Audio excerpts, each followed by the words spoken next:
todo Mas dia, vamos lá. tarará. Quem é Marcos Polon? Bom, o pessoal antes me conhecia como aquele ativista lá, né? Eu ia nos lugares para tentar conversar e tal, não sei o que, explicar as coisas, como é que tava, o que estava acontecendo. E aí, quando o pessoal me recebia, era tudo, pô, o pessoal efusivo, pô, que legal, vibrando, né? A hora que ia embora, eu recebi o áudio, porque hoje a gente tem pessoas em todos os grupos de WhatsApp de tiro do Brasil, tem alguém ligado ao ProArms. Aí dava 15 minutos, eu recebi o áudio do presidente do clube.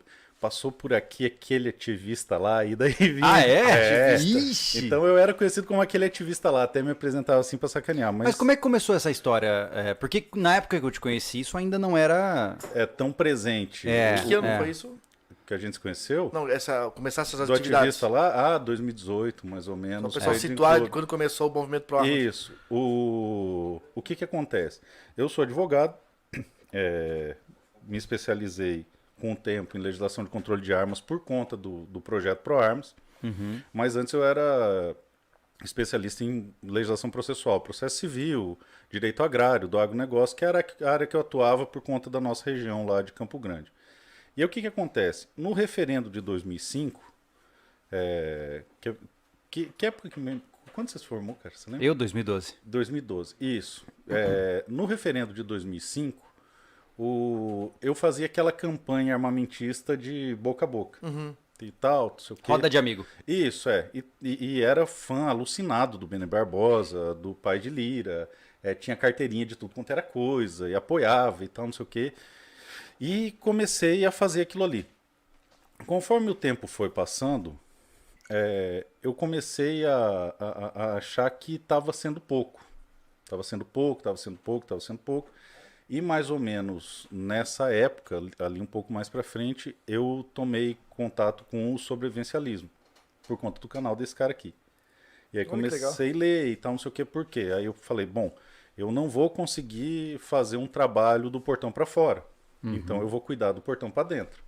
Eu vou me armar, vou me proteger, vou cuidar da minha família, tarará, vou aprender habilidades. E aí, lá por meados de 2012, quando eu conheci, até falei para ele, pô, eu tô pensando em fazer algo assim assado e tal, falar disso. Eu mexia com cutelaria na época, falei que ia te mandar uma verdade. faca, eu nunca te mandei. Até tô esperando a faca até hoje. Até agora. E aí, cara, eu peguei e comecei a pensar assim, e o que acontece? Chegou uma hora que eu tive, o 2012 a gente já tinha a Cecília, né, mãe? Já tinha a Cecília indo pro Francisco, né? E aí o que acontece? Eu comecei a ver que, e nessa época, você começou a bater muito na questão da comunidade. Foi bem nessa época, porque você começou fazendo aqueles vídeos solos, Sim. e aí lá por 2010, 2012, você começou a falar das comunidades sobrevivencialistas e tal, não sei o que. Daí eu falei, cara, não tem como fugir. Ou eu trabalho No coletivo. no coletivo, ou eu tô lascado. Então aquela lógica de quanto menos pessoas armadas, melhor para mim, é muito errado. Quanto mais pessoas de bem armadas, melhor para mim. Porque, igual, para chegar na minha casa tem o meu vizinho, tem o outro, tem o outro, tem o outro. Então aquela importância de você parar de olhar só para dentro e começar a olhar para o todo, começou a me incomodar. E eu comecei a ver que só aquele boca a boca e só aquele preparar-se não era o suficiente. Porque a comida nunca ia ser o suficiente se eu não preparasse a minha comunidade. A pólvora nunca ia ser o suficiente se eu não preparasse a minha comunidade.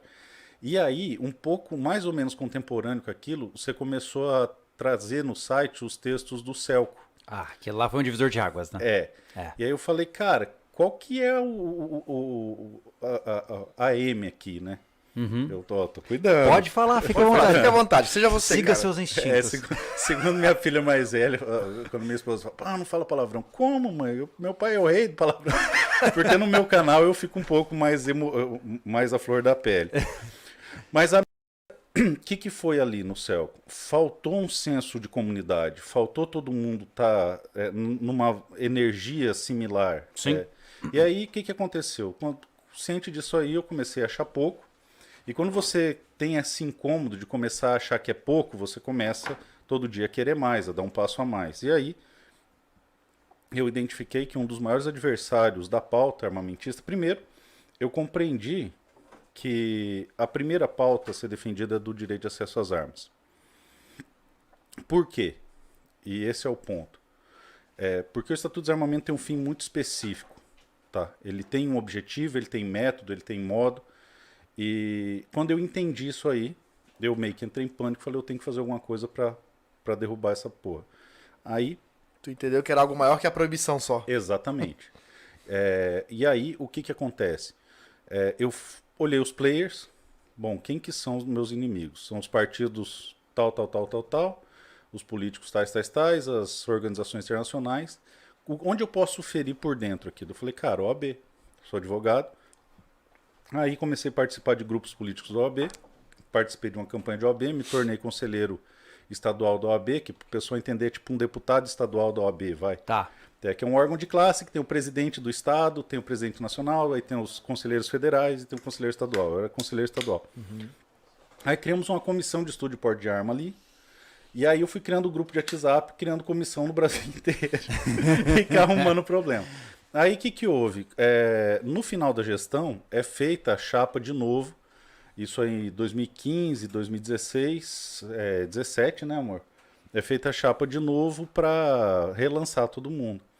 E aí eu era direitista demais e armamentista demais. E eu fui convidado a não fazer mais parte do grupo. Entendi. A forma mais correta de dizer, você foi expulso. Exatamente, tá. Mais ou menos por aí. Aí, cara, o que acontece? Ao longo de todo esse período, eu colocava um negócio no Facebook, no Instagram, eu recebia ligação dos caras, pô, você é louco, você é conselheiro, você não pode, não sei o quê. Cara, a hora que rasgou o pano, eu falei, quer saber? Foda-se, agora eu vou falar o que eu quiser, vou fazer um canal no YouTube, vou arregaçar. Aí comecei a bater nessa questão de armas. Como eu já tinha todo o know-how de criar rede de contato no Brasil todo, porque eu fiz isso com advogado, que é um público bem difícil de lidar. Sim. Eu fui indo para vigilante, para guarda municipal, para CAC, para isso, para aquilo, para aquilo, para aquilo. Fomos criando toda uma rede. Quando chegou em 2019, já tinha um canal, já tinha toda a rede. Teve a votação dos decretos do Bolsonaro. Né? Detalhe que de 2010 a gente já começou a organizar uma manifestação de rua e não sei o que. Aí, lá em Campo Grande a gente ia na Praça do Rádio, era eu, ela grávida, um carro de som, mais 2 pessoas. Caramba! No começo. Aí depois super movimentado. Começou a ganhar corpo e tal, porque a gente sentiu aquela necessidade de mudar a comunidade. Por quê? Porque, cara, eu não vou conseguir ser um ermitão no mato, tá? Eu tenho 5 filhos. Você se esforçou, parabéns. Pois é, parabéns para vocês dois. Parabéns. Temos 5 filhos, então... Tipo, multiplicai-vos. Não dá para dar uma palestra para cada um e vamos... Não dá. Não dá. E aí a gente começou a tentar lutar de forma mais incisiva, cada vez mais. Aí, em 2019, perdemos, principalmente por conta dos bravateiros, lá no Congresso, não tinha uma estrutura organizada. Só para o pessoal entender, quem está nos ouvindo, o que é uma bravata. Isso, bom, para você entender o que é a bravata, tá?